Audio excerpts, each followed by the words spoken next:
Have you ever wondered about this thing called prophecy? Are there people in touch with the supernatural who can literally see into the future? Or if you're a person of faith, are there people in touch with God to whom He has given special messages to pass on to the rest of us? The tombs of the prophets of Israel cry out to us, yes. The pages of the Bible cry out to us, yes. There were prophets, and their writings live on. So how does the Bible describe the encounters between God and His prophets? Or between His prophets and, let's say, the angels sent to minister unto them or to communicate with them? Listen to Daniel. He had Gabriel as his instructor, the angel who stands in the very presence of God. Here's what Daniel said. Therefore I was left alone and saw this great vision, and there remained no strength in me. Daniel 10:8. No strength. Now verse 16. Then I opened my mouth and spake, and said unto him that stood before me, O my Lord, by the vision my sorrows are turned upon me, and I have retained no strength. Daniel 10:16. No strength. Now verse 17. Straightway there remained no strength in me, neither is there breath left in me. Daniel 10:17. No strength, no breath. All while he was in vision. What about our day? Was Ellen White a prophetess? You be the judge. What we do know is that the Bible itself predicted prophets and prophetesses in the last days. Here it is in the Old Testament book of Joel. And it shall come to pass afterward that I will pour out my spirit upon all flesh, and your sons and your daughters shall prophesy. Your old men shall dream dreams.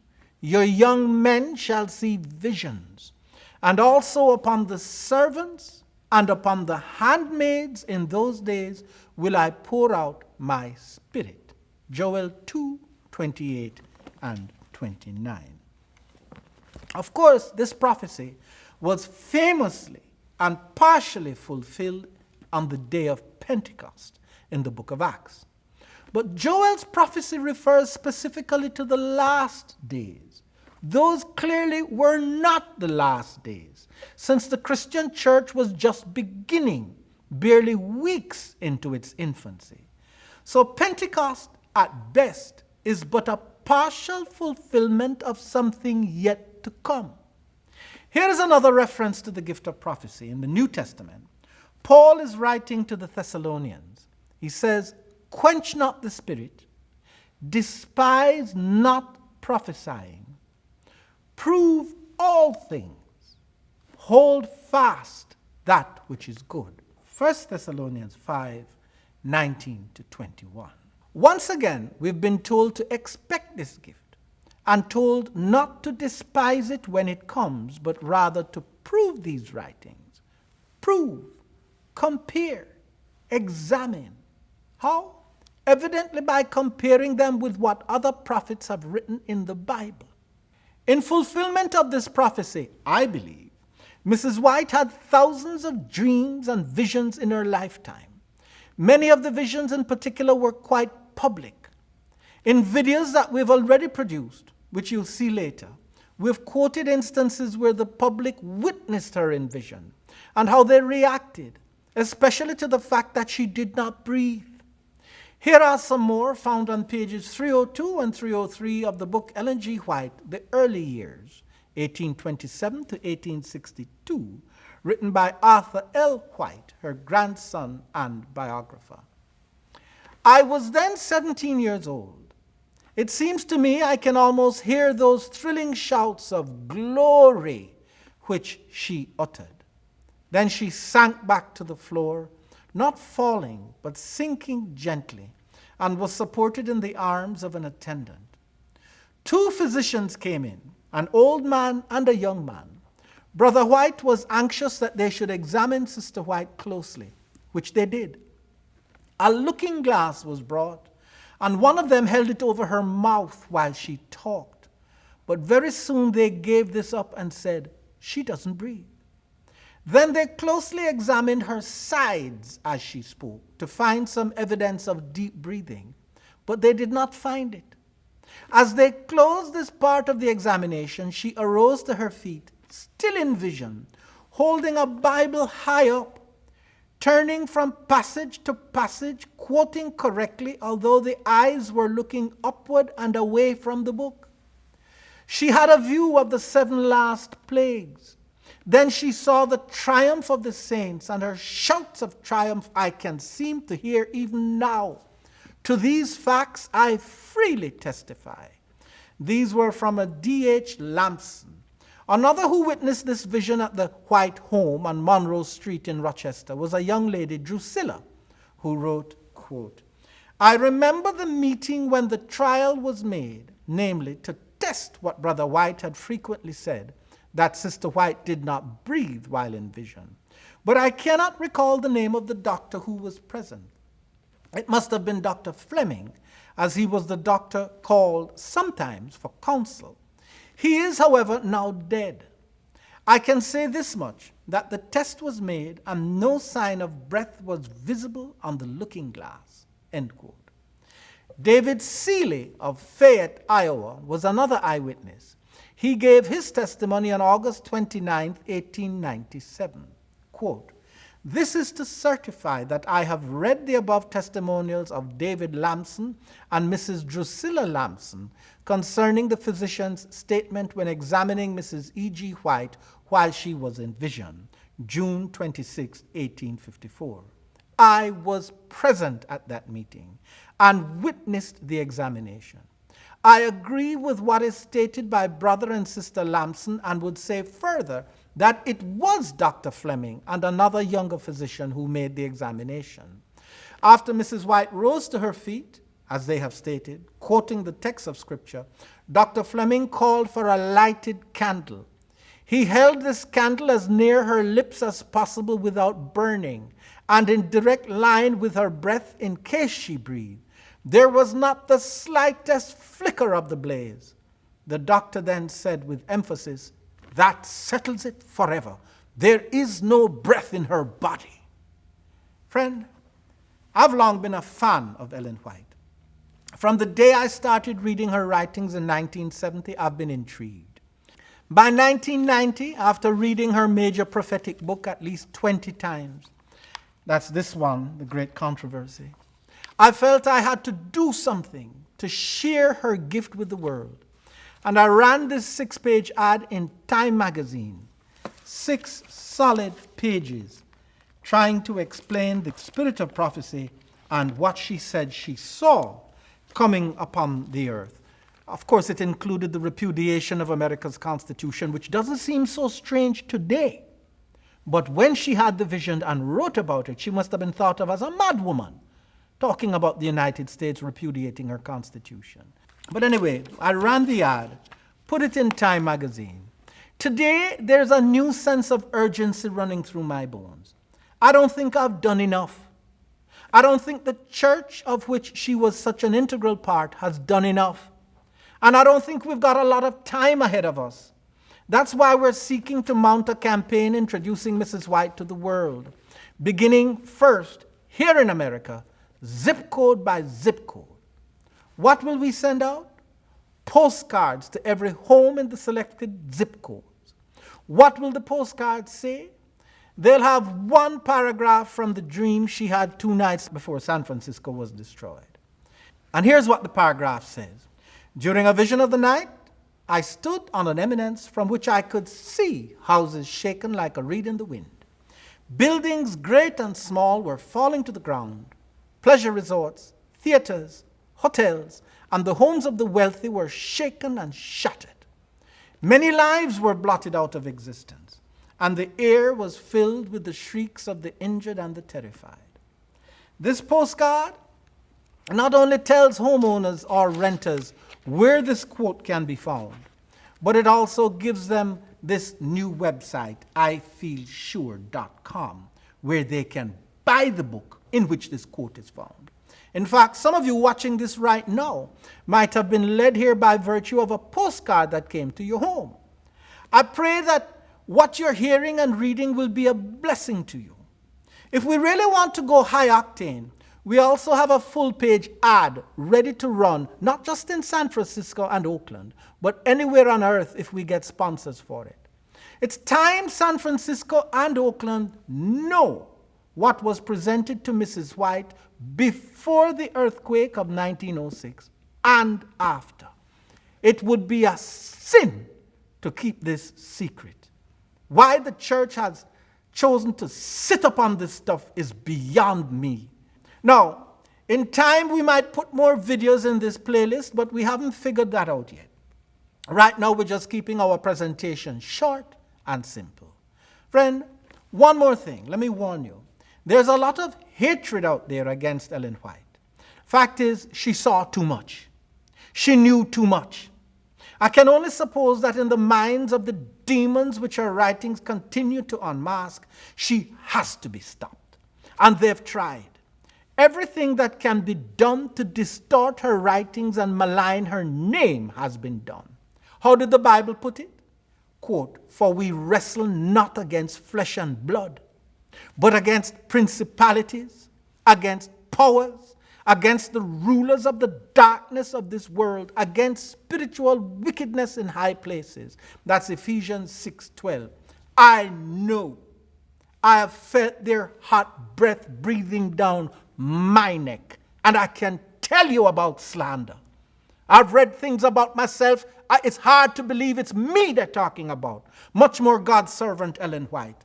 There are things out there printed against her that I believe are a pack of lies. Maybe that's why I feel stirred in my bones to do everything I can to pull her out of the muck, to pull her name out of the muck, and to present Ellen White in the best light possible. Ellen White, sorry. Sometimes I think every demon in hell has been turned loose upon her. At all costs, she, her writings, and especially her prophecies must be kept in darkness, never to see the light of day. That's the verdict pronounced against her by demons, and I'm sure of it. Mrs. White has been accused of plagiarism, mesmerism, legalism, and just being plain too conservative. But it's all a smokescreen intended to divert attention away from one key fact. She resurrects too much unpleasant history. The Inquisition and the powers behind it. The Reformation. She identifies the Antichrist in language so detailed and so simple a child could understand. The mark of the beast. The image to the beast. It's all there in her writings. And then there are her prophecies. Well, they're not her prophecies, really. For the most part, she's commenting on prophecies found in the Bible. In particular, the book of Revelation. The coming repudiation of America's Constitution, it's in the Bible. And she interprets the Bible to tell us what the passages mean. The coming wave of religious persecution in America, it's in the Bible. And she comments on it in this book, The Great Controversy. The second coming of Christ, it's in the Bible.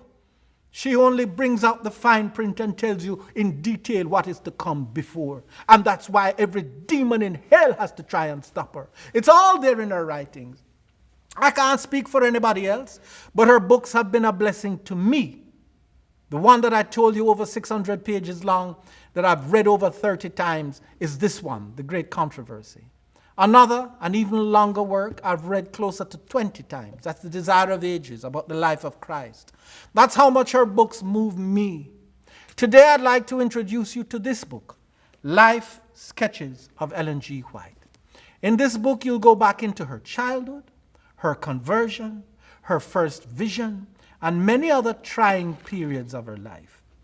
But I've got to be honest and tell you, much of it is a rather pedantic history of her involvement with the church. Did I just say pedantic? That's because I was scared to use the real word that came to my mind. It is dull. Here I am trying to promote a book and I'm telling you it is dull. It is at times dull and plodding, but thank God there are glimpses of her visions, and those are far from dull. San Francisco is here, for sure, and much more that I won't give away this morning. More that I'll leave for you to read. Over 450 pages long, the book will soon be for sale at our website, ifeelsure.com.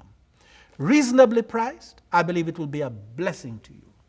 The first 500 people who purchase it will get this book on your screen absolutely free. This is the same book that we offered in our Time magazine ad to persons who bought The Great Controversy.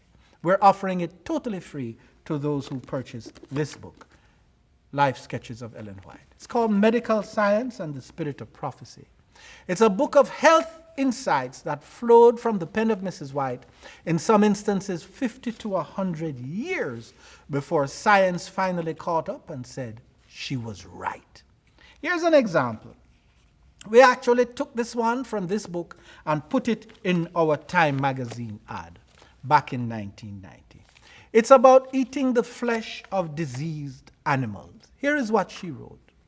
This is after the great health reform vision in the 1860s. She said, quote, "People are continually eating flesh that is filled with tuberculous and cancerous germs." Remember now she said God showed her.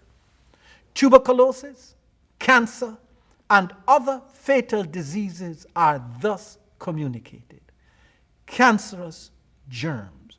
Who ever heard of such a thing? As for cancer from eating meat, how could she have known as early as the 1860s? It wasn't until 1956, almost 100 years later, that Dr. Wendell Stanley, Nobel Prize winner and virologist of the University of California, declared it was his belief that viruses, or what they called back then midget germs, cause most of all human cancers. That same year, Ludwig Gross, or Gross, I'm not sure of the pronunciation, MD, writing in the Journal of the American Medical Association, all but confirmed the finding in these words. Quote, "During the past decade, the concept of viral etiology of cancer and allied diseases has gained considerable momentum. Experimental data began to accumulate, pointing more and more to the possibility that many, if not all, malignant tumors may be caused by viruses. Thus, a large number of malignant tumors of different morphology and in different species of animals could be transmitted from one host to another by filtered extracts. These discoveries came long after Mrs. White died at the ripe old age of 87 in 1915. That's long before the leukemia virus was found in cow's milk and long before mad cow disease." Now, I'm going to tell you something that happened to me. I don't think I've ever bought a first-class ticket on a plane in my life. But one year I was going somewhere, the plane was full, and they actually bumped me up to first class. I went, sat. There was a gentleman beside me. He was reading a newspaper. But I remember that they came around with rolls, nice, warm, whole wheat rolls and butter. I hadn't had butter in years, and I lusted for that butter, I wonder what butter tastes like, because I'd become a vegetarian. But I yielded, and I took the roll and the butter, and it was delicious, no two ways about it. Nothing like the British and their butter. I'm telling you that. I can tell you that from having been on the Queen Mary, traveling over to London. But as a child, but that butter, maybe that's half the reason I took it that day. But anyway, the plane lands, and the gentleman beside me, he gets up, and he leaves on the seat beside me a copy of the Wall Street Journal. And it catches my eye. I pick it up, and I start to look at it. You know what the headline in that section said? AIDS cousin found in cows. In humans, it's HIV. In cows, it's BIV, bovine immunodeficiency virus, and they had found it in cows. And in certain states, the incidence of the AIDS in cows, or BIV in cows, was higher. Florida, for example, which is said to have more biting insects, had a higher rate of this thing.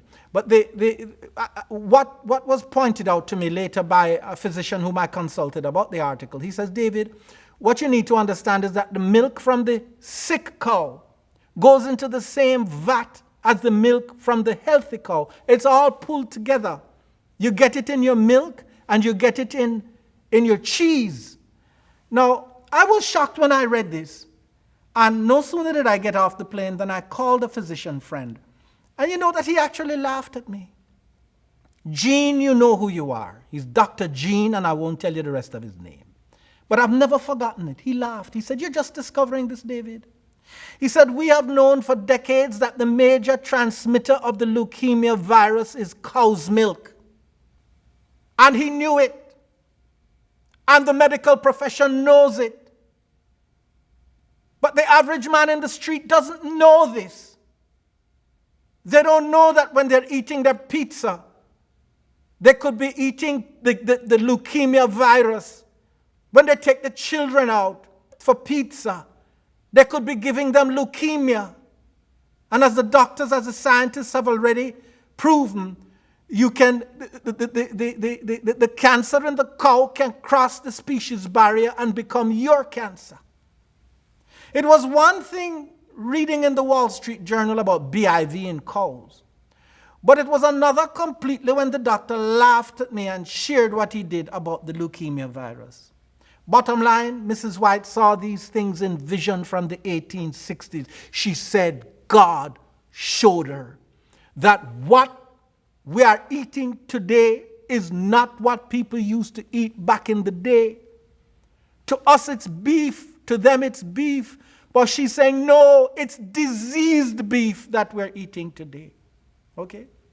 And God said she was to warn the world. The details of her health reform vision she started writing down as early as 1863, maybe even before. But in 1863 is the year she had her most comprehensive health reform vision in Otsego, Michigan. Well, what else did she see and leave for us? I've already alluded to much of it, but I'll stop here today. If we run out of this book, Medical Science and the Spirit of Prophecy, God willing, we'll print some more. May God bless you as you read and as you look at the videos that we've posted here for you. He who hath ears to hear, let him hear. Amen.